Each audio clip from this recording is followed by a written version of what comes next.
गुरुर्ब्रह्मा गुरुर्विष्णु गुरुर्देव महेश्वरा गुरु साक्षात् परब्रह्म तस्मै श्री गुरुवे नमः।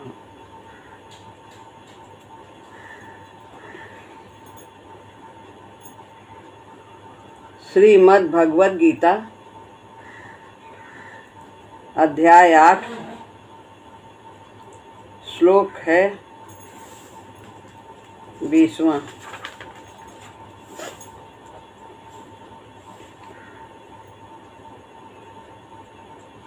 परस्तस्मात्तु भावोऽन्यो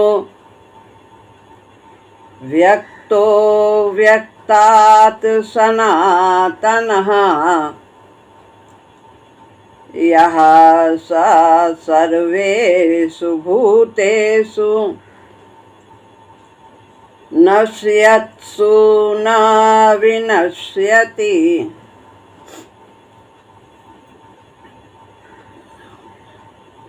अनित्य संसार का वर्णन करके अब भगवान इस श्लोक में जो प्राप्त करने योग्य परमात्मा है उसकी महिमा का वर्णन करते हैं।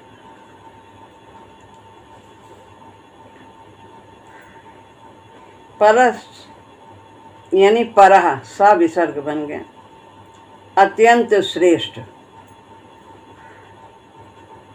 तस्मात् उस,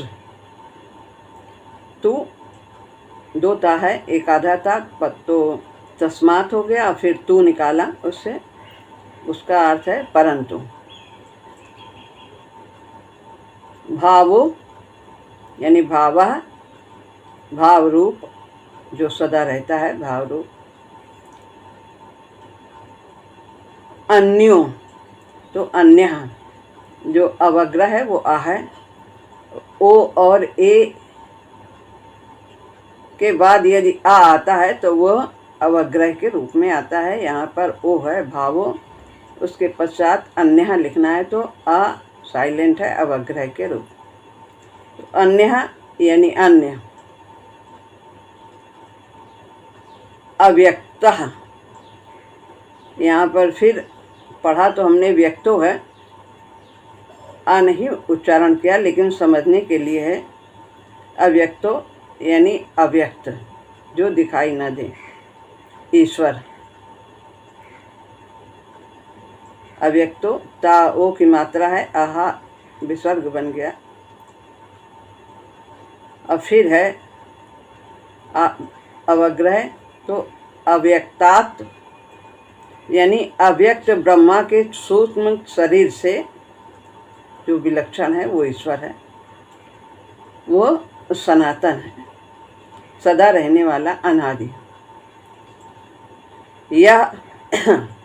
यह माने जो, सा वह, सर्वेषु संपूर्ण, भूतेषु प्राणियों में, प्राणियों के, नश्यत्सु नष्ट होने पर भी, न माने नहीं, विनश्यति नष्ट होता है। परंतु उस अव्यक्त ब्रह्मा के सूक्ष्म शरीर से अन्य, अलग, अनादि, सनातन, अत्यंत श्रेष्ठ जो भाव रूप है, जिसकी सत्ता सदैव रहती है, जो ईश्वर है, अव्यक्त ईश्वर है, वह संपूर्ण प्राणियों के नष्ट होने पर भी नष्ट नहीं होता है। महाप्रलय में सब लीन हो जाते हैं, लेकिन सब नष्ट हो जाते हैं ब्रह्मा के सूक्ष्म शरीर में, लेकिन वो जो ब्रह्म है, परमात्मा है, वो सबके नष्ट होने पर भी नष्ट नहीं होता है। श्रेष्ठ है, विलक्षण है, अनादि है, सनातन है।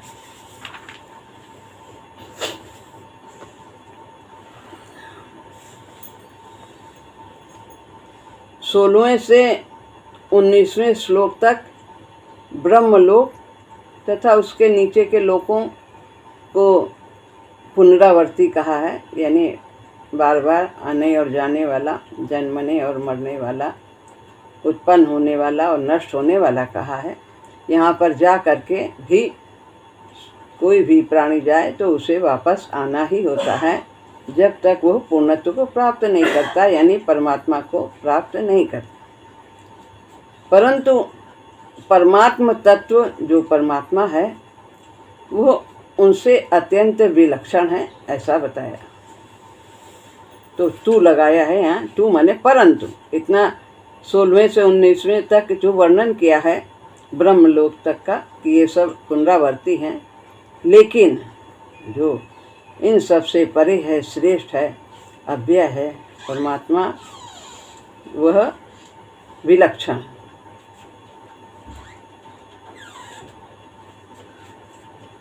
ब्रह्मा के सूक्ष्म शरीर से श्रेष्ठ दो तत्व हैं, एक है मूल प्रकृति और दूसरा है परमात्मा। तो यहाँ पर परमात्मा का ही प्रसंग है, इसलिए उसी की ओर इंगित किया गया है कि वह कभी नष्ट नहीं होता।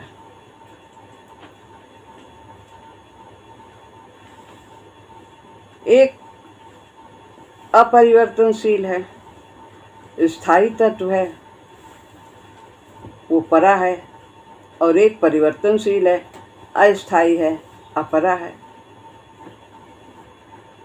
परा में कभी परिवर्तन नहीं होता और अपरा निरंतर परिवर्तनशील है, हर समय बदलता रहता है। अपरा जड़ प्रकृति ये सदैव बदलती रहती। अपरा कभी परिवर्तन के बिना रह ही नहीं सकती। तो ये बताया कि अगर परा और अपरा दोनों ही तत्व अपरिवर्तनशील हो तो जन्म मरण का ये जो चक्कर है मिट जाए, या दोनों ही परिवर्तनशील हो या दोनों ही अपरिवर्तनशील हो। परंतु जो जीव है स्वयं अपरिवर्तनशील होते हुए भी जीव ने परिवर्तनशील अपरा से संबंध जोड़ लिया है, संसार से संबंध जोड़ लिया है, शरीर से संबंध जोड़ लिया है, जबकि वो परा है, भगवान का अंश है, और इसीलिए जन्म मरण के चक्कर में पड़ा रहता है। जैसे कोई चलती हुई गाड़ी में बैठकर चल पड़े, ऐसे ही परिवर्तनशील संसार को पकड़कर जो सदैव बदलता रहता है, संसार को पकड़कर जीव भी परिवर्तनशील बन गया है, यानी अनेक योनियों में भटकने लगता है। तो गाड़ी में हम किस लिए बैठते हैं? कहीं हमें जाना है, जो हमारा गंतव्य है वहाँ तक जाने के लिए हम बैठते हैं, वहाँ उसी में रहने के लिए नहीं बैठते कि गाड़ी अब बैठ गई यही हमारी है। जहाँ हमारा गंतव्य आता हम उतर जाते, हम गाड़ी को अपने से अलग समझते हैं। ऐसे ही जीव को भी समझना चाहिए कि ये हमारा साधन है, यंत्र है, हमें ले जाने के लिए परमात्मा तक ये प्रभु ने यंत्र दिया।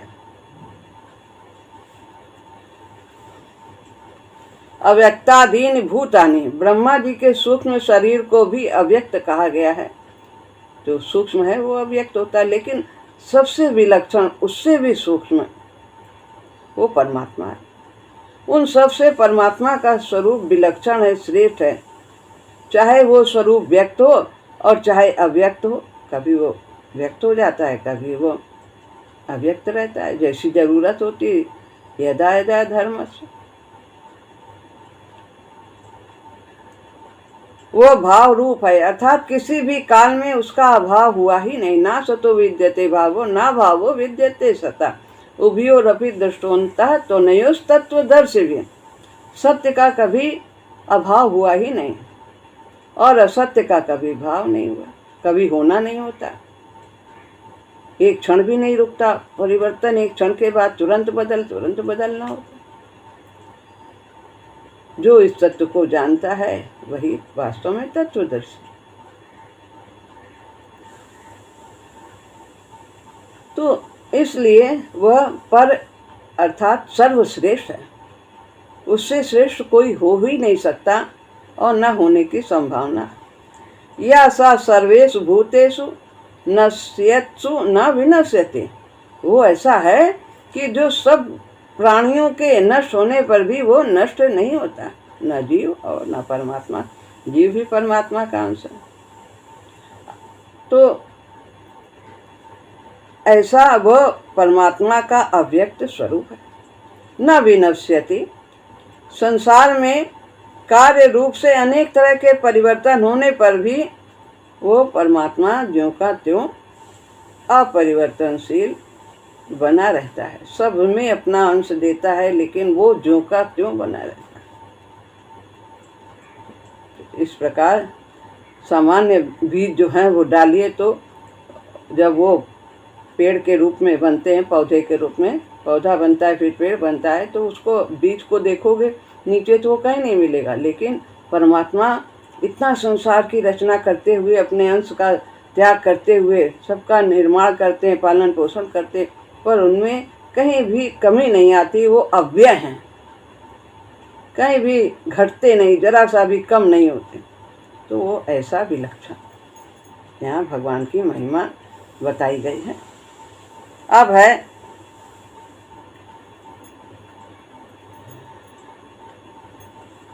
ये बताया इसमें कि ब्रह्मा जी के सूक्ष्म शरीर से भी श्रेष्ठ मूल प्रकृति है, और उनसे भी श्रेष्ठ मूल प्रकृति माया, और उनसे भी श्रेष्ठ परमात्मा है। तो वो सबसे श्रेष्ठ है।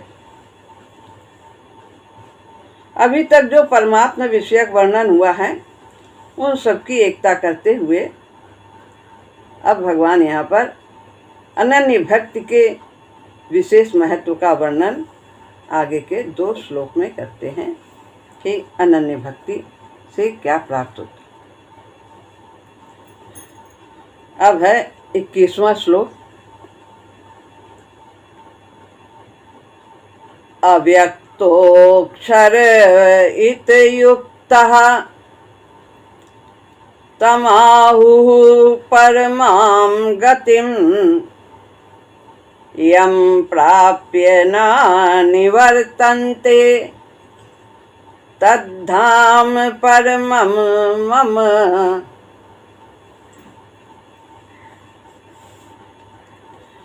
इत्युक्त के बाद यहाँ पर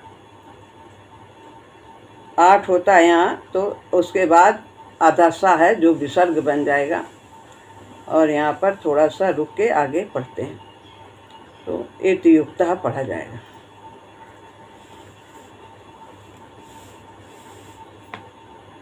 अव्यक्तो अव्यक्तः, इसका मतलब जो अव्यक्त है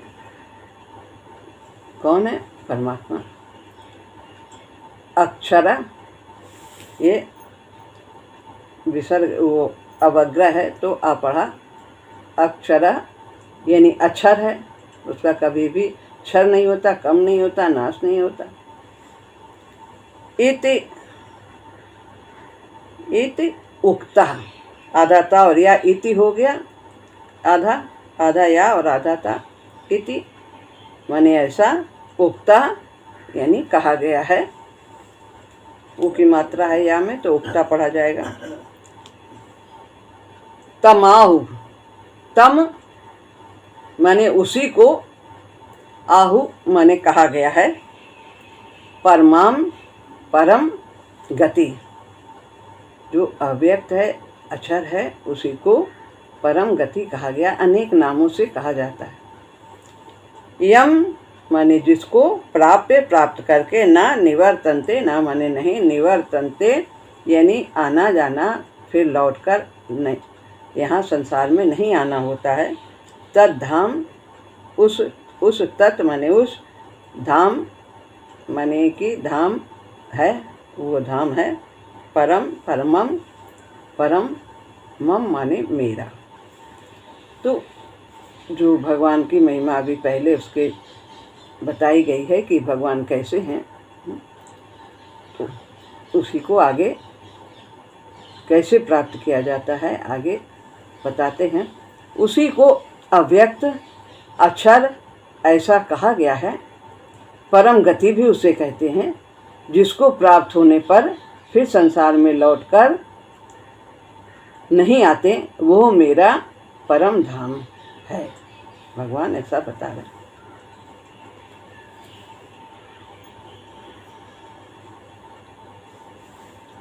यहाँ सब एक ही बात बताई गई है कि कोई परमात्मा अक्षर को प्राप्त कर ले, अव्यक्त को प्राप्त कर ले, वहाँ जाए, परम गति को प्राप्त करे, संसिद्धि को प्राप्त करे, वो सब एक ही बात, दिव्यत्व को प्राप्त करे, इसमें कोई भेद नहीं है।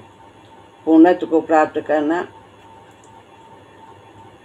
उन सबकी एकता करते हुए भगवान कहते हैं उसी को अव्यक्त अक्षर कहते हैं और उसी को परम गति कहते हैं, अर्थात सर्वश्रेष्ठ गति कहते हैं, जिसको प्राप्त होने पर जीव फिर लौटकर नहीं आते हैं, वो मेरा तद्धाम परमम मम, वो मेरा परम धाम है, अर्थात मेरा सर्वोत्कृष्ट स्वरूप है।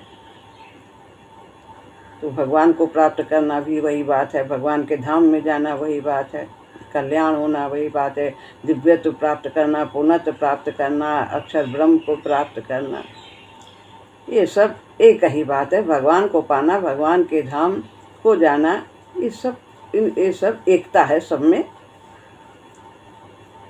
ऐसे ही 14वें अध्याय के 27वें श्लोक में भी ब्रह्म अविनाशी अमृत शाश्वत धर्म एकांतिक सुख सबका आश्रय मैं ही हूँ, कुछ भी प्राप्त किया वो सब परमात्मा की प्राप्ति होती है। ब्रह्म की प्राप्ति, अविनाशी की अमृत भी कहा जो, और शाश्वत धर्म, एकांतिक सुख, ध्यान आदि, इन सब का आश्रय परमात्मा है। कुछ भी करो, इन सब की फल की प्राप्ति परमात्मा ही होती है। ऐसा कहकर भगवान ने प्रापणीय वस्तु की एकता की है, यानी पाने योग्य जो पाना है, जिसके लिए मनुष्य शरीर मिला है, उसकी चर्चा की है, उसका वर्णन किया है। वो सब एक ही है। तो लोग ऐसा सोचते हैं कि सगुण की उपासना का फल दूसरा है, निर्गुण की उपासना का फल दूसरा है, लेकिन ऐसा नहीं। किसी भी तरह की हम उपासना करते हैं प्रभु की, किसी भी रूप में, सबका फल एक है, लेकिन विधि सबकी अलग अलग है, अनेक मार्गों की, लेकिन सबका जो प्राप्त फल है वो केवल और केवल परमात्मा ही है। जैसे कि भोजन के प्राप्त न होने पर सबको अभाव एक सा लगता है और प्राप्त होने पर तुष्टि एक सी लगती है। अब उसमें क्या खाते हैं क्या नहीं खाते, वस्तु की भिन्नता होती है कि हमने क्या खाया, वो तो अलग हो सकता है, किससे तृप्त होते हैं, लेकिन जो खाने के बाद जो तृप्ति होती है वो समान ही होती है। उस परमात्मा को चाहे सगुण निराकार मानकर उपासना करें, चाहे सगुण निराकार मानकर, चाहे निर्गुण निराकार मानकर, चाहे सगुण साकार मानकर उपासना करें, इस सबकी फल की प्राप्ति एक ही है, वो है परमात्मा।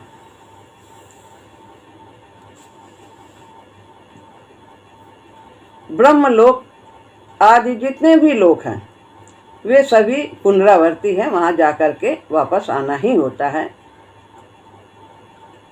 क्योंकि वे सभी लोग प्रकृति के राज्य में हैं और विनाशी हैं, वो सब भौतिक जगत है। तो स्थूल सूक्ष्म ये सब तीनों हैं, ये कारण, ये सब भौतिक जगत में आते हैं। वहां गए प्राणियों को गुणों के परवश होकर लौटना नहीं पड़ता। जन्म कहाँ? भगवान के धाम में। भगवान का धाम प्रकृति से परे और अविनाशी है। प्रकृति का वहाँ पर राज्य नहीं है, प्रकृति तो खुद ही उनके अधीन। हाँ, भगवान जैसे स्वेच्छा से अवतार लेते हैं, ऐसे ही भगवान की इच्छा से वहाँ गए जीव लोगों के कल्याण के लिए भगवान के साथ भी इस जगत में, भौतिक जगत में आ जाते हैं। जैसे ग्वाल बाल आए और राम भगवान के समय में सब अनेक कितने वानर सेना सब आ गए देवी देवता के रूप में। अनेक महात्मा और सिद्ध के जो थे वे सब भगवान के जन्म के समय उन्होंने अवतार लिया था, वे भी आए थे। वे कारक पुरुष के रूप में इस भूमंडल पर आ सकते हैं। अब यहाँ पर 22वां श्लोक लेते हैं एक और। पुरुषा सा परा पार्थ भक्त्या लभ्यस्त्वनन्यया यस्यान्तः स्थानि भूतानि येन सर्वमिदं ततम्।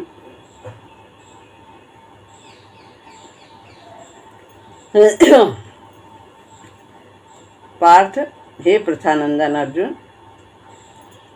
पुरुषः यानी पुरुष परमात्मा, सा वह, पर श्रेष्ठ है, परम है, और वह भक्त्या भक्ति से, अनन्य भक्ति से, लभ्या सा है आधा तो विसर्ग बन गया, लभ्या यानी प्राप्त होने योग्य है, तो अनन्या तू, परंतु अनन्या अनन्य भक्ति से, परंतु वह जो परम पुरुष परमात्मा है वह अनन्य भक्ति से प्राप्त होने योग्य है। यश अंतः स्थानी, यश जिसके अंतः स्थानी अंतर्गत हैं,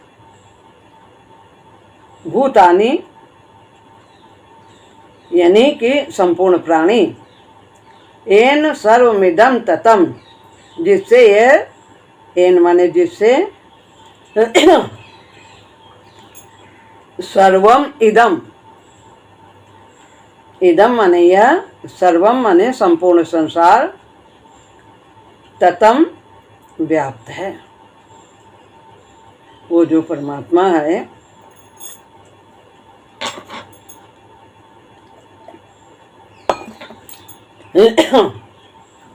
हे प्रथानंदन अर्जुन, संपूर्ण प्राणी जिसके अंतर्गत हैं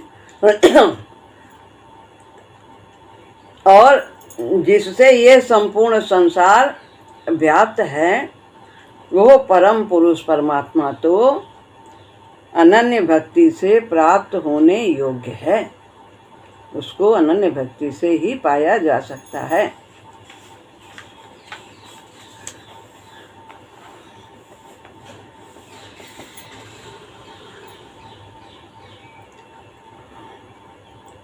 भगवान ने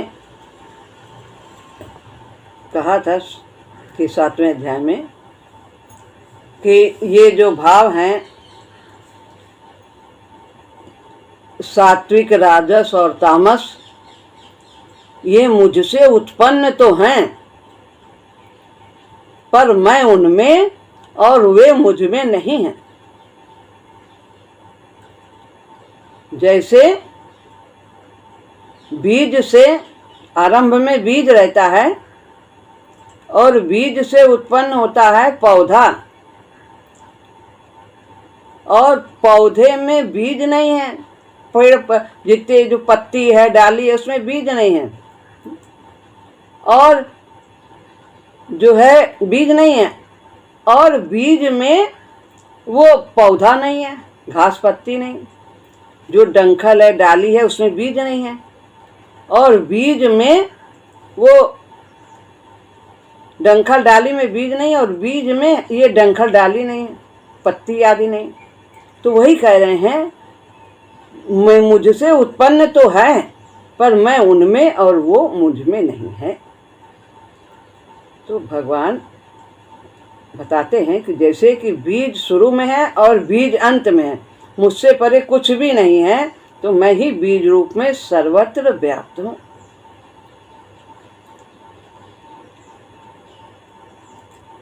मेरे सिवाय किसी की भी स्वतंत्र सत्ता नहीं। जैसे आरंभ में बीज रहता है और जब सब डंखल डाली सब हटा दो तो उसके बाद भी बीज ही बचता है, ऐसे ही परमात्मा से ही उत्पन्न होते हैं और परमात्मा में ही सब कुछ लीन होता है।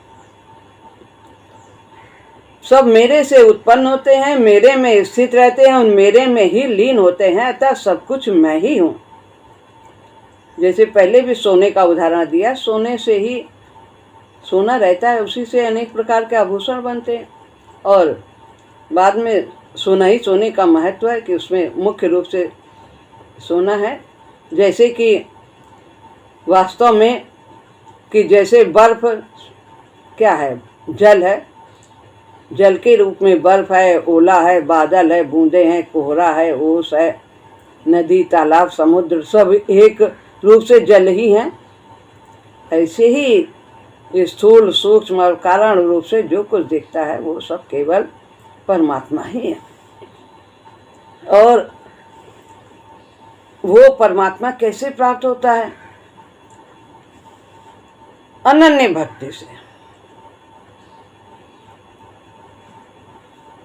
गुरु जी ने बताया है अनन्य भक्ति से हम उसे देख सकते हैं, उसके दर्शन कर सकते हैं, उसे प्राप्त कर सकते हैं। अनन्य भक्ति कैसे मिलती है? अनन्य भक्ति तो आप जान चुके, पिछले बार कई बार चर्चा हुआ, जहाँ कोई अन्य ना हो एक परमात्मा के सिवाय, सब में हर देश, काल, वस्तु, व्यक्ति, घटना, परिस्थिति सब में वही परमात्मा है, उसी की इच्छा है, वही है, उसी के लिए सब कर्म है, उसी के लिए सब धर्म है। तो अनन्य भक्ति कैसे मिलती है? भगवान की कृपा से, गुरु की कृपा से और महाराज जी कहते हैं नाम के प्रताप से। भगवान की कृपा तो सबको प्राप्त हो गई, मानव तन मिल गया, इससे बड़ी कृपा क्या होगी? कबहू की कर करुणा नर देहि, देत ईस बिनु हेतु सने। इतनी बड़ी कृपा कर दी कि उन्होंने हमें अपने कल्याण के लिए इतना उत्तम मानव शरीर दिया। जीव चराचर जाचत एहि, नर सम तन नहीं कौने देहि, और जीव चराचर जाचत एहि, इसके समान कोई देह नहीं और सभी इसी की इच्छा करते हैं। देवता भी चाहते हैं हमें ये मिले, तन मानव तन मिल जाए ताकि हम अपना कल्याण कर सकें, उन्हें भी आना पड़ता है। तब तक शांति नहीं जब तक परम तत्व में लीन नहीं होंगे। तो भगवान ने तो कृपा कर दी, मानव तन दे दिया, और गुरु की भी कृपा चाहिए। बिना गुरु के भगवान नहीं मिलते। बिनु गुरु भव निधि तरई न कोई, और जो विरंच शंकर सम होई। तो हम लोग तो बड़े भाग्यशाली हैं कि इतने महान, उदार, दयालु, कृपालु, सर्वशक्तिमान स्वामी रामानंद महाराज जी हमारे गुरु हैं। उन्होंने हमें अपना वरदहस्त प्रदान किया, कितना कुछ उन्होंने, सब कुछ हमारे लिए साहित्य दे दिया, सत्संग दे दिया है, और सदैव हम सबकी देखभाल करते हैं, बाह पकड़कर आगे बढ़ा रहे हैं। तो गुरु की भी कृपा प्राप्त है। सतगुरु प्यारे परम उदार, परम उदार है। नहीं देखा मैं पापी कपटी, अवगुण पर नहीं किया विचार, और प्रगट सहारा दिया तुम्ही ने, आंसू पोछा दिया दुलार। तो गुरु को पाकर भी हम लोग सब धन्य हैं। अब तीसरी बात, नाम के प्रताप से गुरु जी क्या कहते हैं कि चाहे कुछ चले चाहे ना चले, जाप तो चलना ही चाहिए, निरंतर चलना चाहिए। राम नाम का जाप अपने में पूरा साधन है कल्याण प्राप्त करने के लिए। जिसके पास हरि नाम है उसके पास बहुत कुछ है। तो इसलिए इस पूंजी को खूब जमा करते रहना चाहिए। राम नाम नाम के प्रताप से हम सबको नाम दिया है। नाम तो भगवान के अनेका, यद्यपि प्रभु के नाम में अनेका, श्रुति कहे अधिक एक ते एका, और राम नाम सब नामन ते अधिका, और हो ही नाथ अग खग गणपति का। नारद जी ने भगवान से ये वरदान मांगा। भगवान ने कहा तथास्तु। ठीक है, कितने राम नाम का जाप करके कितने लोग तर गए। नाम राम से तो रहने पे, अवतार लेने पे कुछ लोग गिनती के तरे, लेकिन ये तो जब तक सृष्टि है नाम ले लेके कितने भव सागर से पार होते रहेंगे। तो नाम ही से बड़ा है। तुलसीदास जी ने कहा आप बुद्धिमान है सब लोग, उसको खुद ही समझ लो कि क्या बड़ा है क्या नहीं बड़ा। नाम लेके बुलाओगे किसी को तो वो आ जाएगा, चाहे उसकी शक्ल जानते हो चाहे नहीं जानते, कहीं जाओ तो। और ऐसे को लंबा है चौड़ा है क्या है कैसा नहीं पाओगे। तो नाम ने अनेकों को तारा है, इसलिए नाम का प्रभाव बहुत अधिक है। तो नाम के प्रताप से अनन्य भक्ति मिलती। जितना हम जाप करेंगे, निरंतर जुड़े रहें, मानसिक जाप चलना ही चाहिए, फिर तो अजपा हो ही जाता है। लेकिन हम हर समय काम करते हुए, सोते जगते हर काम को करते, राम नाम मन जाप करें, कर्म सभी कर प्रभु को अर्पित, जीवन निष्काम बनाए हम। पूज्य भैया जी ने कितने सुंदर सुंदर भजन लिखे। तो इस प्रकार अनन्य भक्ति से उस परम पुरुष परमात्मा को हम पा सकते हैं। तो अनन्य भक्ति ये जो 3 बातें बताई, भगवान की कृपा, गुरु की कृपा और राम नाम के प्रताप से। भगवान ने कृपा कर दी, गुरु ने कृपा कर दी, अब हमें अपनी कृपा करनी है। बिना अपनी कृपा के कुछ नहीं होगा। तो हमें निरंतर जाप करते रहना चाहिए और गुरुदेव के साहित्य से जुड़े रहना चाहिए, उनका मनन करना चाहिए, अपने जीवन में उतारना चाहिए। श्री राम।